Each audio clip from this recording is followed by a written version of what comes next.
My son came home on a Wednesday night in February and said things I will carry with me for the rest of my life. He didn't knock. He still had a key from when he lived here. He walked through the front door at 8:15 with his work jacket still on, and the first words out of his mouth were directed at the back of my head while I stood at the kitchen counter. "You had to do it, didn't you?" It wasn't a question. I turned around. He was standing in the doorway between the hall and the kitchen, his face tight with the kind of anger that has been building for days before it finally finds somewhere to land. "Caitlin's father called me this afternoon," he said. "He's ending the engagement. Said our families aren't compatible. Said there's no future in it." His voice cracked on the last word, then hardened again. "This is on you. You went digging through their business. You blew up my entire future." I let him finish. I didn't raise my voice. I didn't defend myself. I stood by the counter and let him say every word. When he stopped, the kitchen was quiet, except for the refrigerator hum and the sound of both of us breathing. I nodded once toward the kitchen table. "Sit down!" On the table behind me, a green accordion folder sat next to the salt shaker, held shut with a rubber band. He hadn't looked at it yet, but when he did, I watched something shift in his face. Something between recognition and dread.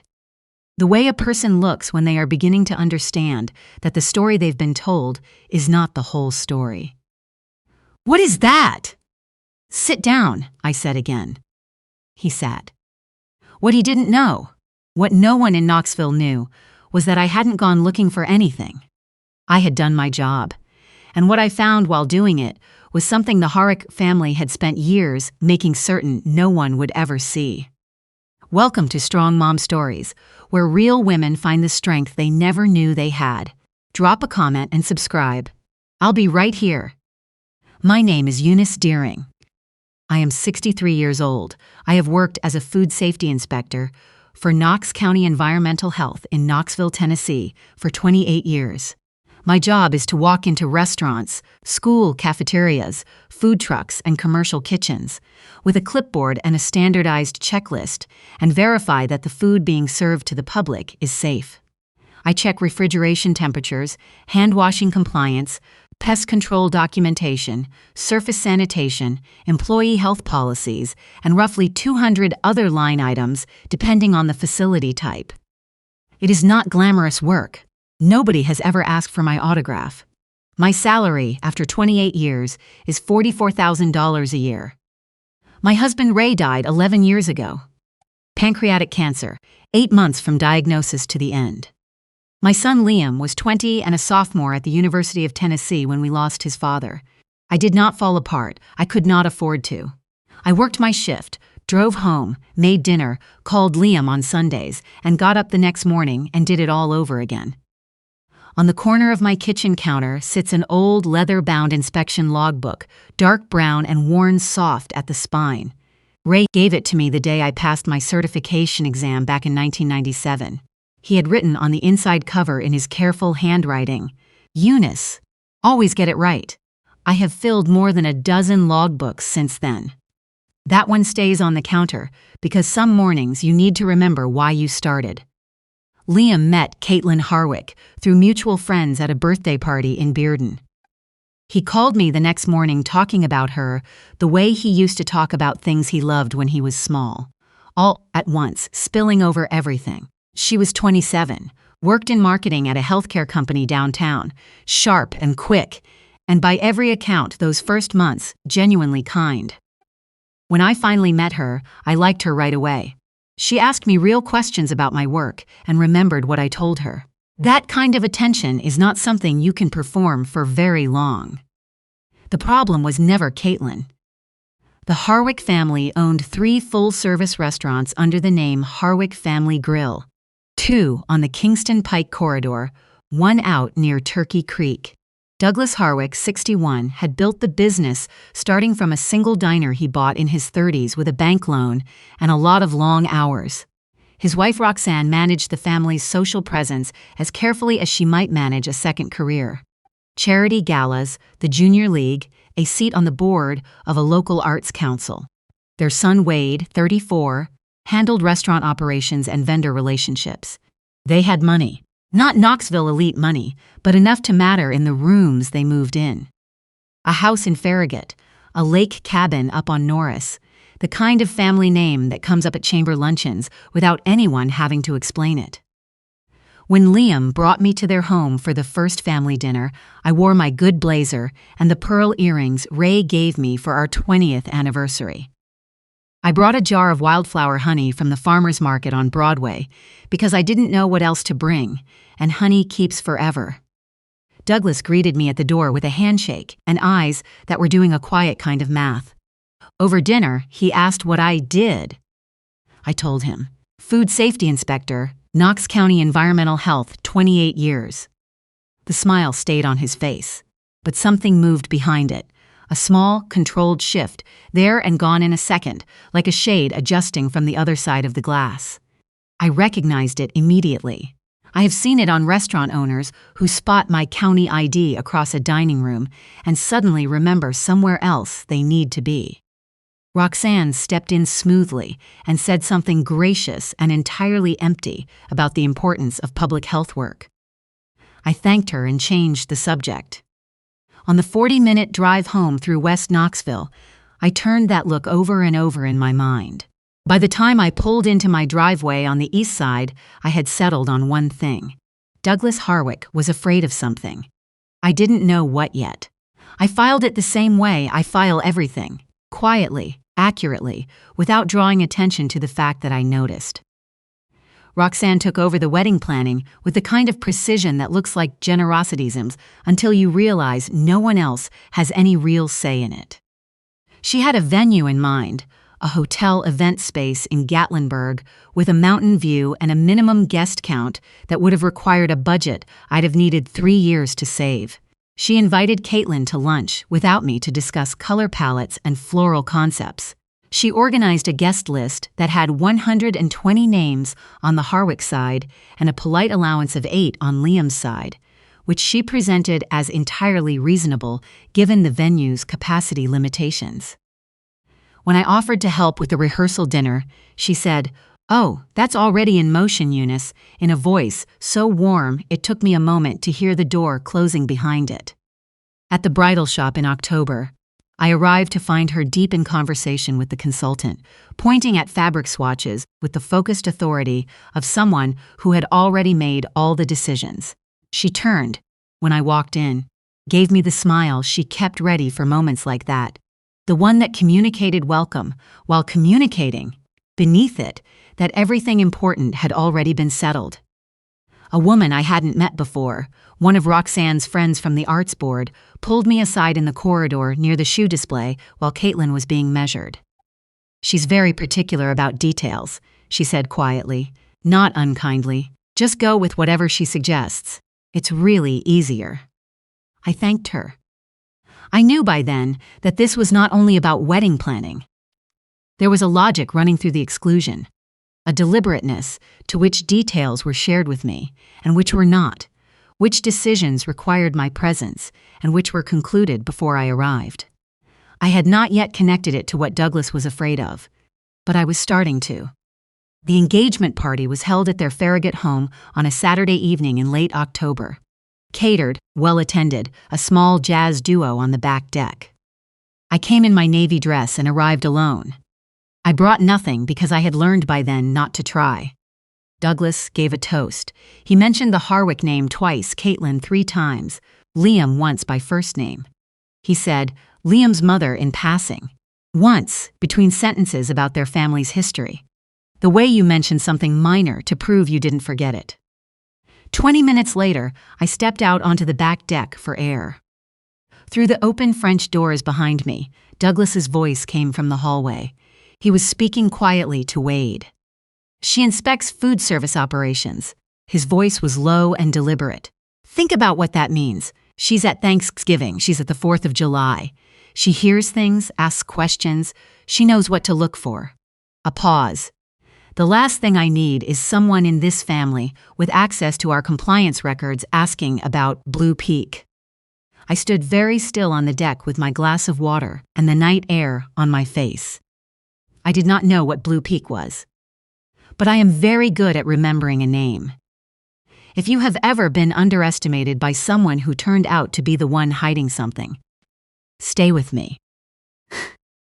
In November, the Tennessee Department of Health launched a statewide audit of third-party food safety certifications. Several counties had been flagged for discrepancies between privately issued inspection reports and the state's central compliance database. My department was assigned to assist. My supervisor, Roger, put me on the cross-verification work because, in his words, I was the most methodical person in the building with the longest institutional memory. My assignment was straightforward: pull every third-party food safety inspection certificate submitted to Knox County over the previous 5 years and verify each one against the state's registry of approved inspection providers. The Harwick restaurants were not in my regular rotation district. I covered East Knoxville and Fountain City, and they were all on the west side. This audit was the first time their files had crossed my desk. I started alphabetically. I reached the H section on a Thursday afternoon. Harwick Family Grill, 3 locations, 12 inspection reports spanning 5 years, all issued by a company called Blue Peak Compliance Solutions, listed with a Nashville address. I searched the Tennessee Department of Agriculture's registry of approved third-party inspection providers. Blue Peak Compliance Solutions did not appear. I searched the Secretary of State's business registry. Blue Peak had been registered as an LLC in 2019. It was dissolved in 2021. No licensed inspectors on record. No certified personnel. No active standing. The reports themselves were well formatted. Official letterhead, signature lines, certification numbers on each page. The numbers trace back to nothing. I sat at my desk and read through all 12 reports twice, then a third time. I pulled a green accordion folder from my supply drawer and started making copies. I was not doing this out of anger. I was not doing it because of the engagement, or the toast where Douglas mentioned me once in passing, or the way Roxanne had quietly edged me to the margins of every decision. I was doing it because those certifications exist for a reason. Because people walk into restaurants every single day and trust that someone has checked. 2 days later, I found Teddy Malone. His name was in a complaint file from 18 months earlier. He was 8 years old. He had been admitted to East Tennessee Children's Hospital with severe salmonella poisoning. His parents, Bobby and Terry Malone from Corryton, had filed a formal complaint with the county after their family doctor identified the most likely source as the Kingston Pike Harwick Family Grill, where they had eaten the Saturday before Teddy got sick. The follow-up file showed that Harwick Family Grill had submitted a Blue Peak Compliance Solutions inspection report the week after the complaint was filed, dated, signed, formatted, clean across every line item. The complaint had been closed. Teddy spent 9 days in the hospital. His mother had taken unpaid leave to stay with him. The family had medical bills they were still paying down when I found that file. I added Terry Malone's name to my notes. Then I added everything to the green folder. Douglas Harwick appeared at my door on a Saturday morning in early December. No phone call, no warning. He was in a pressed weekend shirt and carried the easy posture of a man who doesn't usually need to ring a doorbell twice. He sat at my kitchen table. He talked about families supporting each other, about how much Caitlin loved Liam, about 28 years being a remarkable career. He used the word partnership like it was a gift he was extending to me. Then he said he'd heard there was an audit in progress and wanted to make sure everything was running smoothly between our families. He said some people found it difficult to know when the time had come to think about the next chapter. He slid an envelope across the table. Inside was a check for $20,000. The memo line read, "Retirement planning gift." I looked at the check, then I looked at him. "Douglas," I said, "are you asking me to retire?" "I'm asking you to think about your future." I pushed the envelope back across the table. "My future is fine." Something tightened around his eyes. The pleasant version of his face became effortful. "You might want to give this more thought," he said. "I don't think I will."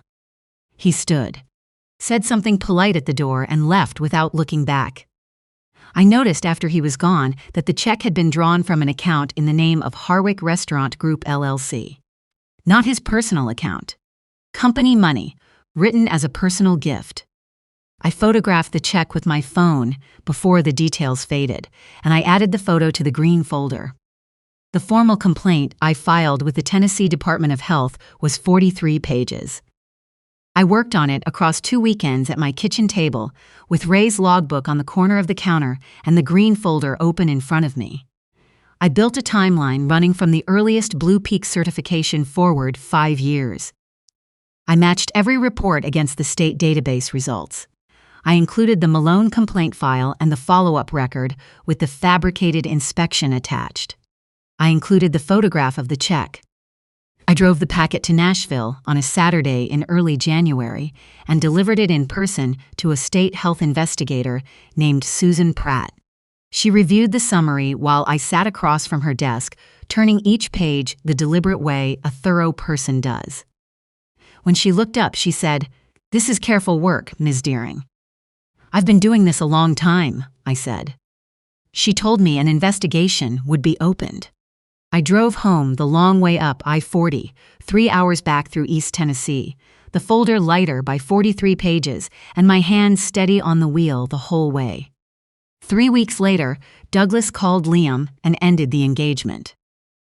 And 3 weeks after that, my son came through the front door with his key and his grief and his anger, and I sat him down at the kitchen table and opened the green folder. I laid the documents out one at a time.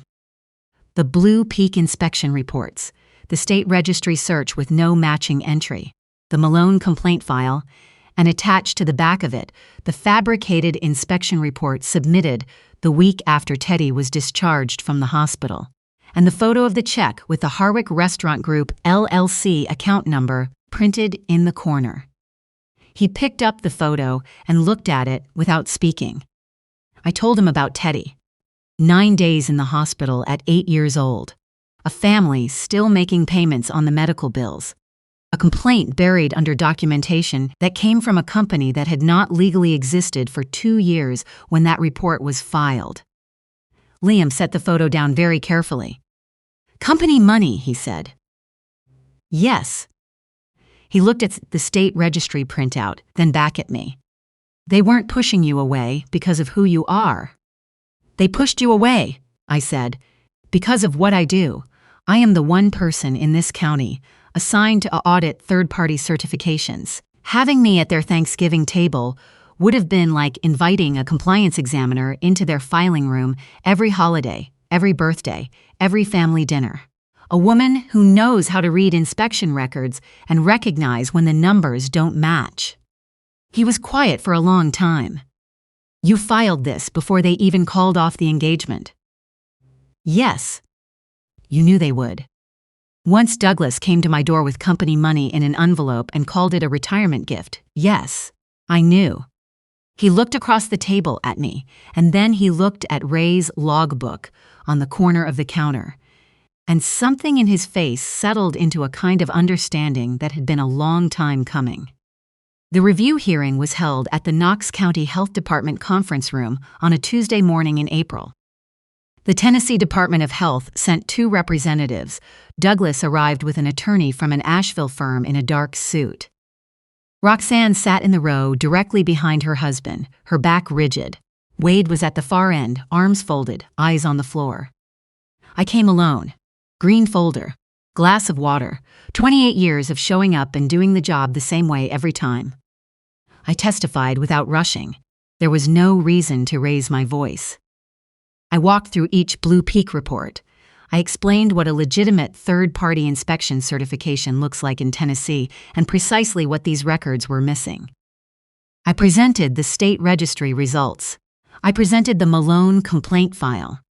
Douglas's attorney argued that his client had contracted with a vendor who had misrepresented its credentials, and that Douglas had no direct knowledge of any irregularities in the certification documentation. The lead health department representative asked who at Harwick Restaurant Group had been responsible for selecting and contracting Blue Peak compliance solutions. The attorney started to respond, and Wade stood up. He stepped away from his own attorney's hand on his arm and stood with his eyes on the table in front of him. His voice was flat and quiet and exhausted in the particular way of someone who has been carrying something much too heavy for much too long. "I contracted Blue Peak," he said. "My father told me we needed a cheaper compliance solution than using certified county inspectors. I looked, and I couldn't find a licensed provider willing to certify our facilities the way our kitchen systems were set up. He told me to find something that worked on paper." He paused. I told him what I was doing. He signed off on it. Douglas said something low and sharp. "The Malone complaint," Wade continued as if he hadn't heard. "I knew about it the day it came in. Dad said to handle it. I contacted Blue Peak and had them generate a clean report. That was the call I made." His jaw tightened, but the instruction to handle it came from him. The room was completely still. Douglas Harwick did not look at his son. He looked at the surface in front of him the way a man does when he is watching something collapse and understands, finally, that he laid the foundation that way on purpose. The formal findings came 6 weeks later. All 3 Harwick Family Grill locations had their operating licenses suspended pending a full audit by state-certified inspectors. Wade entered a cooperation agreement with the department's enforcement division. The Malone family's attorney received a notification that the original complaint had been reopened and elevated. A referral went to the Knox County District Attorney's Office regarding the fabricated certification records. Douglas filed an appeal. It is still working through the process. 2 evenings after the hearing, my phone rang. It was Caitlin. She said she had known for months that something in the compliance records wasn't right. She said she had tried to ask her father about it and been told to stay out of operations. She said she was sorry. For all of it, from the beginning, for the way her family had treated me before any of this. I told her I believed her, I always had. I told her I was sorry for what her family was going through, even knowing why. I meant both things at once, and that is not a contradiction. She asked if she could talk to Liam. I told her that was between the 2 of them. My son came back on a Saturday morning. 3 weeks later. He was in an old University of Tennessee sweatshirt and hadn't shaved. He looked like someone who had been doing a great deal of thinking in the hours when he was supposed to be sleeping. He sat down in the same chair he'd sat in on that February night. Same kitchen, same table, the green folder still on the corner where I'd left it. "I said things that weren't true," he said. "I said them to your face in your own house, and I meant them to hurt you. And even if I hadn't, even if I'd been right about every single thing I thought, you were still right. You did what was right." I looked at him across the table. "A child spent 9 days in the hospital," he said, "and they buried it with fake paperwork, and you found it because you were doing your job." He pressed his palms flat on the table. "I'm sorry, Mom. I should have trusted you." "You were scared of losing something you loved," I said. "I understand that. That's not an excuse." "No, it's not, but it's a reason, and reasons matter." We sat together in the quiet kitchen. I made coffee. He wrapped both hands around his mug and stared at the middle distance the way he used to as a teenager when he was working something out that mattered to him. After a while, he reached over and picked up Ray's logbook from the corner of the counter. He turned it over in his hands, opened it to the inside cover, and read what was written there. He set it down gently. "He would have been proud of you," he said. I had to look out the window for a moment. "I'm proud of myself," I said. "Most days. That counts for something too." He laughed. A real one, the kind I hadn't heard from him in months. And the sound of it filling my kitchen was worth more than I know how to put into words. "Liam and Caitlin are talking again. It is early and careful, and without any guarantees, the way things are when they've been broken, and people are trying to figure out what can be rebuilt. I stay out of it. Whatever they decide will be theirs to decide." Douglas Harwick's appeal is working through the legal process. His restaurants are closed. Wade cooperated fully with investigators. Terry Malone's attorney says the case is strong. She told me at the grocery store last week that Bobby smiles again when he talks about Teddy, which is not nothing after 3 years of carrying what they carried. I still work at Knox County Environmental Health. Same desk, same clipboard, same East Knoxville district I have covered for 28 years. The lunch counters and school cafeterias and taco trucks and family diners that keep a neighborhood fed. Every certificate I sign, every inspection I complete, every violation I flag and follow through on to make sure it's actually corrected. That is how the trust works. That is how someone can sit down at a restaurant table with their child and not have to think twice about what's on the plate in front of them. One facility at a time, one inspector showing up and doing the job right, even when it's inconvenient, even when it costs something. Ray's logbook is still on the corner of my counter. Always get it right. I always have, and I would do it again without a second's hesitation.